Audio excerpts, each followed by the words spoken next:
ॐ ऐं दुर्गां शिवं शान्तिकरीं ब्रह्माणीं ब्रह्मणोऽप्यां सर्वलोकपुनोतीं च पुनामामि सदा शिवां मङ्गलं शोभनं शुद्धं निष्कलं परमङ्गलं विश्वेश्वरीं विश्वमातां चण्डिकां प्रणमामहम् सर्वं देवमयीं देवीं सर्वलोकभयापहम् ब्रह्मेशो विष्णुनमितं प्रणमामि सदा मां बिन्धस्तां बिन्धनीलं दिव्यस्थाननिवासिनीं योगिनीं योगजननीं चण्डिकां प्रणमामहम् ईशानमातरं देवविश्वरी विश्वप्रियां प्रणतोऽस्मि सदा दुर्गा संसारवातारिणीं इदं पठति शस्त्रं सिन्वादुवापि च नरो मुक्त सर्वपापभ्यमोचते दुर्गायुष्यः। ॐ आयुर्देहि यशो देहि भाग्यं भगवती देहि मे पुत्रां देहि धनं देहि सर्वान् कामश्च देहि मे प्रचण्डे पुत्रदे नित्यं सुप्रीति शिरोनायिके कुलोत्पत्तिकरे चक्रे जयं देहि नमोस्तुते। रुद्रचण्डे प्रचण्ड सायिषी प्रचण्ड बलशालिनी रक्षमां सर्वतो देवी विश्वेश्वरी नमोस्तुते। दुर्गे तारिणी दुर्गे तं सर्वाशुभानिवारिणीं धर्मार्थ मोक्षदे देवी नित्यं मे वरदा भव। दुर्गे दुर्गे महाभागे ताइमां शङ्करे प्रिये महिषासिंहमदोमत्ते प्रणतोऽस्मि प्रसीद मे। हरो पापं हरो क्लेशं हरो शोकं हरात्मकं हरो रोगं हरो क्षोभं हरो मारि हरिप्रिये। নমস্কার, আমি পণ্ডিতজি ভিগুশ্রী জাতক বলছি। আগামী 19শে আগস্ট থেকে বৃহস্পতি অশ্লেষা নক্ষত্রে প্রবেশ করবে কর্কট রাশি, অর্থাৎ বর্তমানে বৃহস্পতি কর্কট রাশিতে তুঙ্গি অবস্থায় আছে। অশ্লেষা নক্ষত্র অর্থাৎ বুধের নক্ষত্রে প্রবেশ করবে। বৃহস্পতি এই বুধের নক্ষত্রে অর্থাৎ অশ্লেষা নক্ষত্রে থাকবে আগামী 31শে অক্টোবর পর্যন্ত। 31শে অক্টোবরের পর বৃহস্পতি প্রবেশ করবে সিংহ রাশিতে, অর্থাৎ সিংহ রাশির মঘা নক্ষত্রে প্রবেশ করবে। অর্থাৎ 19শে আগস্ট থেকে 31শে অক্টোবর পর্যন্ত বৃহস্পতির অশ্লেষা নক্ষত্রে অর্থাৎ বুধের নক্ষত্রে, বুধের অর্থাৎ মিত্র নক্ষত্রে অবস্থানকালে কি কি শুভ ফল দিতে পারে। বুধ এবং বৃহস্পতি দুটি শুভ গ্রহ। বুধ যেমন বৃহস্পতির সঙ্গে সহাবস্থান শুভ, বৃহস্পতি তেমন বুধের সঙ্গে সহাবস্থান শুভ। বুধ যেমন বৃহস্পতির নক্ষত্রে থাকাও শুভ, বৃহস্পতি তেমন বুধের নক্ষত্রে থাকাও শুভ। কারণ বৃহস্পতিকে আমরা বলি কর্ম বিষয়ক অর্থাৎ কর্মকারক, ভাগ্যকারক, পুত্রকারক, উচ্চ শিক্ষাকারক গ্রহ।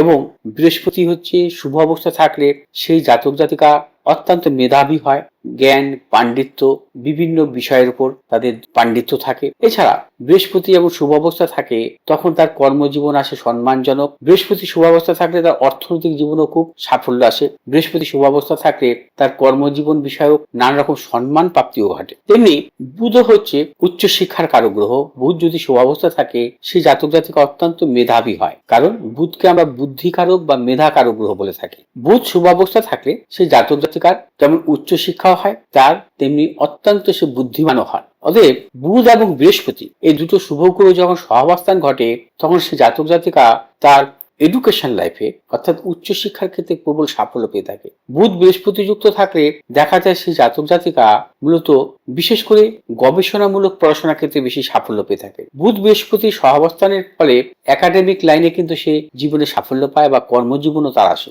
সম্মানজনক কর্মজীবন আসে। অর্থাৎ বুধ বৃহস্পতি সহাবস্থান মূলত দেখা যায় সে জাতক জাতিকার উচ্চ শিক্ষার ক্ষেত্রে সাফল্য প্রবল ভাবে আসে। বুধ এবং বৃহস্পতি সহাবস্থান জাতক জাতিকাদের ক্ষেত্রে শুধু বিদ্যাক্ষেত্রে সাফল্য দেয় না, এছাড়া দেখা যায় যে ব্যবসা বাণিজ্যের ক্ষেত্রে সাফল্য আসে। কারণ বুধকে আবার ব্যবসাকারক গ্রহ বলা হয়। বুধ হচ্ছে শুভ অবস্থা থাকলে সেই জাতক জাতিকা ব্যবসা বা বাণিজ্যের দ্বারা জীবনে সাফল্য পেয়ে থাকে। বুধ শুভ অবস্থা থাকলে সেই জাতক জাতিকা কমার্স লাইনে অর্থাৎ পড়াশোনার ক্ষেত্রে সাফল্য পায়। দেখা যায় যে যারা সিএ পাস করে, চার্টার অ্যাকাউন্টেন্ট হয়ে থাকেন অথবা যারা সম্মানজনক ভাবে আইন ব্যবসার সাথে যুক্ত আছেন তাদের ক্ষেত্রেও কিন্তু বুধের প্রভাব থাকে। বুধ হচ্ছে বাগ্মী, অর্থাৎ বুধ হচ্ছে যত শুভ থাকে সেই জাতক জাতিকার কিন্তু মূলত তার কথা বলা বা যাকে আমরা বলি বক্তা, অর্থাৎ সে ভালো বক্তা হয়ে থাকে। অর্থাৎ সে জাতক জাতিকা যেমন শুধু উচ্চশিক্ষায় আসে না, সে অত্যন্ত মেধাবী, উচ্চশিক্ষার পাশাপাশি সে ভালো বক্তাও হয়ে থাকে। অর্থাৎ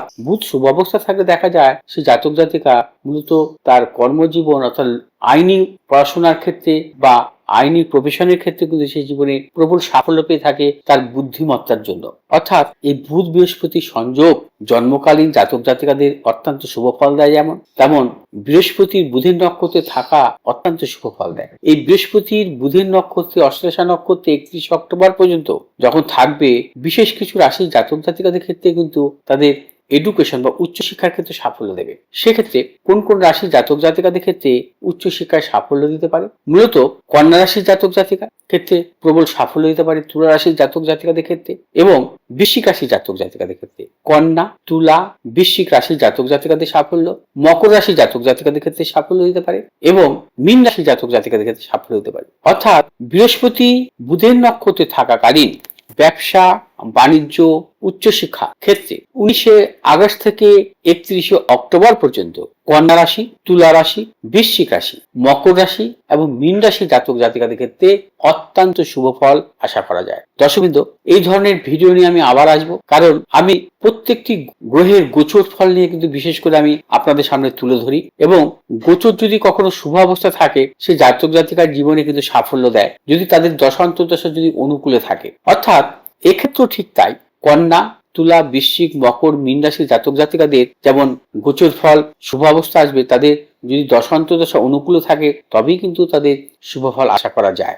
আর যদি তাদের গোচর ফল শুভ থাকলেও তাদের যদি দশান্তর্দশা প্রতিকূল থাকে তবে কিন্তু শুভ ফল নাও আসতে পারে। যদি আমার এই ভিডিওটি আপনাদের ভালো লাগে, আপনারা শেয়ার করবেন, লাইক করবেন, সাবস্ক্রাইব করবেন, পাশে বেল আইকনটি টিপে আমার এই চ্যানেলটিকে অবশ্যই সাবস্ক্রাইব করবেন। ভালো থাকুন, সুস্থ থাকুন, নমস্কার।